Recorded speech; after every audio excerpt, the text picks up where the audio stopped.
বিদেশে যারা যাচ্ছেন তাদের একটা বড় অংশ, যারা বৈধ বা অবৈধ যেভাবেই যান না কেন, অবৈধর হিসাবটি না হয় আমরা বাদ রাখলাম, যদি যারা বৈধ পথে যাচ্ছেন তাদেরও একটা বড় অংশ ফিরে আসছে। গেল 10 বছর এরকম একটি হিসাব রয়েছে, প্রায় 7 লাখ মানুষ আসলে ফিরে আসছে। কেন তাদের ফিরে আসতে হচ্ছে, প্রেক্ষাপটটা কি? কেন তারা এত স্বপ্ন নিয়ে তারা গেছেন, আবার হতাশ হয়ে ফিরে আসছেন, আপনারা সহায়তা করে নিয়ে আসছেন, সেটি কেন, প্রেক্ষাপটটা? ধন্যবাদ যমুনা টিভি এবং রাসেল ভাই আপনাকে। আমরা যখন একজন মানুষের মাইগ্রেশন সাইকেলের কথা বলি, অভিবাসনের কথা বলি, সেখানে হচ্ছে একজন মানুষের বিদেশ যাওয়া, সেখানে থেকে আবার নিরাপদে ফেরত আসা, এই পুরো জার্নিটাকে বোঝা। কিন্তু যেটা আপনি বলছিলেন, আমাদের অনেক মানুষ তারা আসলে বিদেশে যায়, গিয়ে তার যে কাজ পাওয়ার কথা সে কাজ পায় না, আবার ধরেন তার কাগজপত্র ঠিক নাই, তথাকথিত ফ্রি ভিসার নামে যায়, তার নিয়োগকর্তা ঠিক নাই, পুলিশ ধরে পাঠিয়ে দেয়। আবার পাশাপাশি যেটা আপনি বললেন, অনিয়মিত পন্থায় যায়, সমুদ্রপথ পাড়ি দিয়ে ট্যুরিস্ট ভিসা হিসেবে যে লোকজন যখন চলে যাওয়ার পর সেই মানুষগুলো যখন আপনার আনডকুমেন্টেড হয়ে যায়, সেই আনডকুমেন্টেড মানুষকে তখন তো আইন শৃঙ্খলাকারী বাহিনী গ্রেপ্তার করে। তো আমাদের আসলে প্রতি বছর কত লোক ফেরত আসে তার সঠিক ডেটাটা আমাদের এই মুহূর্তে সরকারের কাছে নাই, যদিও সরকার এটা নিয়ে কাজ করছে, স্যার ভালো বলতে পারবেন। কিন্তু আমাদের যেহেতু এই মুহূর্ত পর্যন্ত আমরা বলতে পারি না কত লোক ফেরত আসে কাজ হারিয়ে বা নিয়মিত, কিন্তু আমাদের কাছে একটা ডেটা রয়েছে সাংবাদিক হিসেবে অনেক বছর ধরে আমি ফলো করি, সেটাকে আমরা বলি যে ডিপোর্টি হিসাবে ফেরত এসছে 2008 সাল থেকে যদি আমি বলি এই বছর পর্যন্ত প্রায় 10 লাখ মানুষ, 7 লাখ না, সংখ্যাটা প্রায় 10 লাখ। এবং তাদের একটা বড় অংশ ফেরত এসছে মধ্যপ্রাচ্য বা মালয়েশিয়া থেকে। দেখে আমি বলি ডিপোর্টি কেন? সে কোনো না কোনো ডিপোর্টেশন সেন্টারে ছিল, আনডকুমেন্টেড, ট্রাভেল পাস নিয়ে এসেছে, এই যে মানুষগুলো ফিরছে। পাশাপাশি আপনি এই প্রথমবারের মতো ফেরার মতো মানুষের কথাটা কিন্তু রাষ্ট্রীয়ভাবে জোরে সোরে আসলো কেন? কোভিডের সময়টাতে।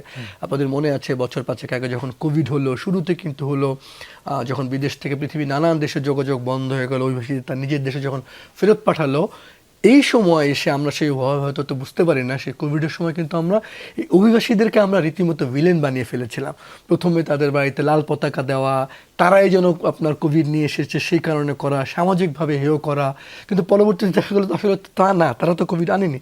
কিন্তু এই সময় আমরা প্রথমবারে বুঝতে পারলাম, কারণ আমরা যেখানে বলছি এই 10 লাখ লোক ডিপোর্টি হিসেবে ফেরত আসছে, সেখানে শুধুমাত্র কোভিডের ওই সময়টাতে 20 এবং 21 বছর, মানে এই 2 বছরে 5 লাখ লোক ফেরত আসছিল। এদের বেশিরভাগ কাজ হারিয়ে ফেরত আসছিল, কারণ প্রতিষ্ঠান বন্ধ, জায়গা নাই, খাওয়ার জায়গা নেই। এবং সারা পৃথিবীতে কোভিডের মধ্যে সবচেয়ে বেশি প্রথম ধাক্কাটা যাদের মধ্যে লেগেছে তারা হচ্ছে অভিবাসী চলাচল, আন্তর্জাতিক চলাচল এবং অভিবাসীদের উপর তার ধাক্কাটা লেগেছে। তখন সরকার, তারও আগে থেকে কিন্তু আমরা 10-15 বছর ধরে এই রিইন্টিগ্রেশন, বিদেশ ফেরত নিয়ে কথা বলছি, কাজ করছে, কিন্তু সরকার প্রথমবারের মতো একদম অনুধাবন করলো যে বিদেশ ফেরত মানুষের জন্য আসলে কিছু করা দরকার। তখন আপনি তাদের জন্য আমরা কি করতে পারি সেই আলোচনা শুরু হলো। তার প্রেক্ষিতে সরকার একটা প্রকল্প নিল, আমাদের বেসরকারিভাবে নানান প্রকল্প হলো। কিন্তু যে প্রশ্নটা আপনি করছেন কেন ফেরত আসে, সেই জায়গাটা তুমি যাই, আমরা দেখেছি বেশিরভাগ লোক ফেরত আসে সে কাজ হারিয়ে, সে চাকরি হারিয়ে, তার কাগজপত্র ঠিক থাকে না, সে যেই কাজে যাওয়ার কথা সেই কাজে যায় না। অনেক সময় তারা নারীরা ফেরত আসে, সেখানে অ্যাডাপ্ট করতে পারে না, সে নির্যাতিত ফেরত আসে। এবং ওইখানে আমরা একদিকে ভাবে বিদেশ মানে যেন একটা স্বপ্নের জীবন, খুব ভালো জীবন, কিন্তু এক রুমের মধ্যে 20-25 জন গাদাগাদি করে থাকা, খাওয়ার পরিবেশ ঠিক নাই, থাকার পরিবেশ ঠিক নাই, এই সমস্ত কিছু মিলে যে একটা অসহনীয় পরিবেশ, অনেক অভিবাসী সে প্রায় শূন্য ফেরত আসে। একটু সাপ্লিমেন্ট আমি যদি আপনার কাছে এখানে জানতে চাই যে এই চিত্রটি অন্যান্য দেশ থেকেও তো যায়, ভারত থেকে, নেপাল থেকে অনেক শ্রমিক যায়, তাদের বেলায় কেন এমন হয় না যে যেই স্বপ্নটি নিয়ে এসে গেছে, সে যে কাজের আশা নিয়ে এসে গেছে সেই কাজ পায়নি, তারা ঠিকই কাজ পাচ্ছে, আমাদের শ্রমিকটা কেন পাচ্ছে? আপনি একদম আপনি আর কোন দেশের লোকজনকে আপনি এই যে কোন দেশে যাচ্ছে, কত বেতন, কাজ জানে না, এবং আপনি বেশিরভাগ লোক আপনি যে কোনো দিন এয়ারপোর্টে যান, আপনি জিজ্ঞেস করেন আমাদের অভিবাসীদের সে কোন রিক্রুটিং এজেন্সির মাধ্যমে গিয়েছে, 100 জনের মধ্যে 98 জন বলতে পারবে না তার রিক্রুটিং এজেন্সিকে, সে লোকাল একজন দালালকে চেনে, সে তার ওয়ার্ক পারমিট কি সে জানে, অথচ তার পাসপোর্টের মধ্যে কি সিল দেওয়া আছে রিক্রুটিং এজেন্সি জানে না। এই যে আমাদের পুরো অভিবাসন প্রক্রিয়াটা হচ্ছে মিডলম্যান নির্ভর, সে জানে না কোথায় যাচ্ছে, এবং সে কালকেই বিদেশ চলে যাবে 5 লাখ টাকা খরচ করে, সে কিন্তু 15-20 হাজার টাকাতে কোনো একটা প্রশিক্ষণ নেবে না।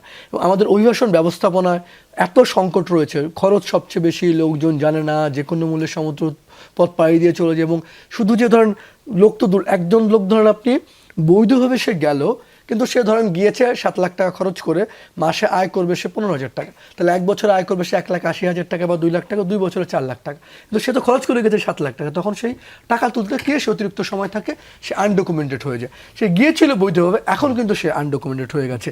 এরকম লোকের সংখ্যা সৌদি আরব, মালয়েশিয়া যদি আমাদের বলেন, তাহলে 8 লাখ 10 লাখ 15 লাখ যখন কোনো একটা অ্যামনেস্টি বা সাধারণ ক্ষমা দেয়, তখন আমরা দেখি কি পরিমাণ বাংলাদেশ এরকম। আমি মধ্যপ্রাচ্যে, সৌদি আরব, কাতার, বাহরাইন, মালয়েশিয়া, আমি এমনও প্রবাসী পেয়েছি 10, 15, 20 বছর ধরে সে আনডকুমেন্টেড, সে দেশে আসতে পারে না, তার সন্তানের সঙ্গে দেখা হয় না।